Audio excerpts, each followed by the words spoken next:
In this video, I will show you how to view hidden files in Namecheap account. So let's get started with the video. Once you log into Namecheap account, you need to click Hosting List on the left side of the screen. Next, click this cPanel button to enter the cPanel settings page.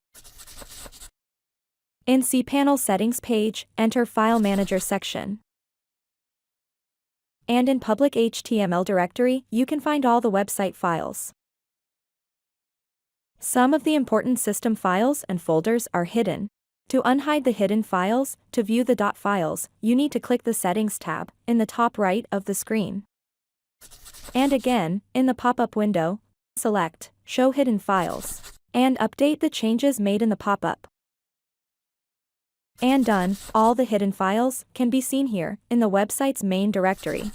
These files are hidden as they are important system files, and by mistake or accidentally should not be deleted or changed. Again, to hide the hidden files, you need to again click the Settings tab in the top. And again uncheck this box, and save the changes made. And done, all the important system files are hidden in Namecheap cPanel hosting account.